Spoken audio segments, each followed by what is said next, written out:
Shalom, selamat pagi. Perkenalkan, nama lengkap saya Ade Elias Wabang, NIM 2019-510027. Di sini saya akan mempresentasikan penerapan algoritma Grady dalam optimisasi keuntungan perusahaan pengiriman barang.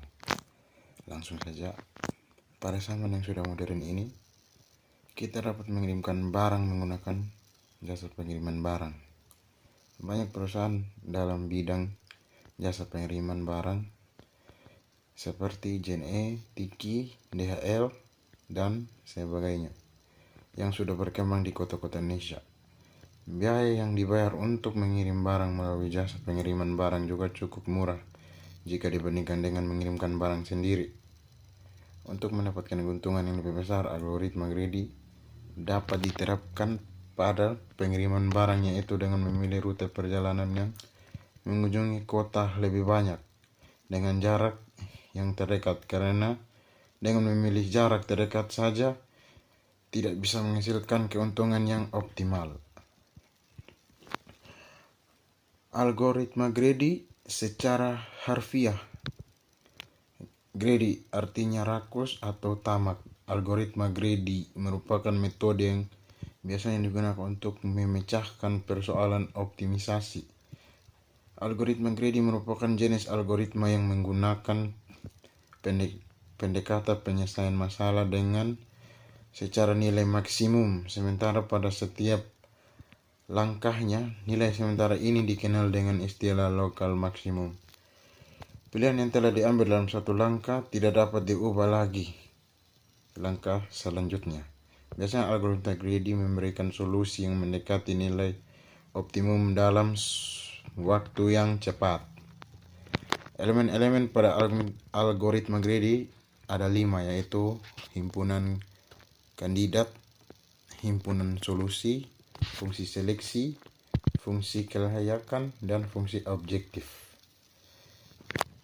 Graf adalah himpunan vertex yang elemennya disebut simpul dari himpunan sisi E yang mengumumkan simpul berdasarkan arah pada sisi. Graf dibagi menjadi 2, yaitu graf berarah dan graf tak berarah. Graf berarah ialah graf yang setiap sisinya mempunyai arah, sedangkan graf tak berjarak ialah graf yang tidak mempunyai jarak satupun. Contoh gambar graf yang berbobot dan graf tidak berdarah, tidak berbobot. Analisis elemen-elemen algoritma Grady. Proses pengiriman barang yang dilakukan perusahaan jasa pengiriman barang dapat menggunakan algoritma Grady untuk mendapatkan keuntungan perusahaan lebih besar dan keefektifan yang meningkat.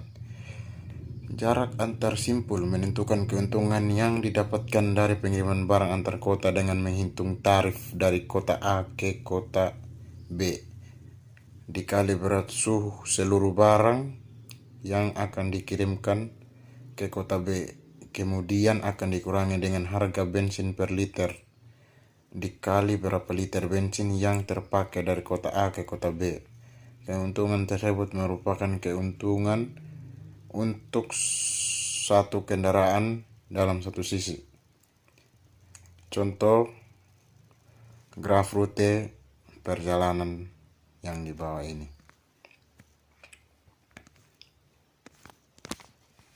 Algoritma Grady yang digunakan untuk memecahkan persoalan tersebut yaitu dengan Grady by profit, yang biasa digunakan untuk persoalan knapsack. Jadi setiap langkah keputusan yang akan dipilih yang memiliki keuntungan yang lebih besar.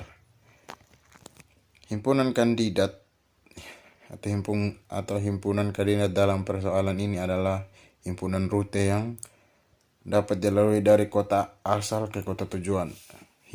Sedangkan himpunan solusi dari persoalan ini berupa rute yang dapat sampai ke kota tujuan dengan keuntungan paling besar.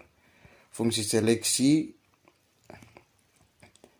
atau selection function fungsi seleksi dalam persoalan ini ialah memilih kota yang mendapatkan keuntungan lebih besar dan yang belum pernah dikunjungi. Fungsi kelayakan itu fungsi ialah yang memeriksa apakah kota tersebut sudah pernah dikunjungi sebelumnya. Fungsi objektif dalam tujuan persoalan ini adalah mengunjungi kota terbanyak dari kota asal menuju kota tujuan. Analisis keuntungan terhadap algoritma greedy. Misalkan kota asalnya adalah simpul A dan kota tujuan adalah simpul C. Mula-mula dari simpul A akan mengecek masing-masing keuntungan yang didapat dari simpul A ke simpul C. Dan dari simpul A ke simpul B, algoritma greedy ini sangat menghitungkan jika jumlah barang yang akan dikirim ke kota B lebih banyak daripada jumlah barang yang akan dikirim ke kota C. Apabila simpul A memilih rute langsung ke simpul C tanpa ke simpul B terlebih dahulu, maka barang yang memiliki alamat pada kota B harus dikirim menggunakan kendaraan lain, dalam arti perusahaan menggunakan 2 kendaraan ke kota berbeda. Padahal kota berbeda tersebut dapat dicakup hanya dengan 1 kali perjalanan menggunakan 1 kendaraan saja. Hal ini bisa saja terjadi ketika jumlah barang ke kota C jauh lebih banyak daripada barang ke kota B. Mungkin sekian yang dapat saya sampaikan. Kurang lebihnya atau ada kesalahan, mohon maaf.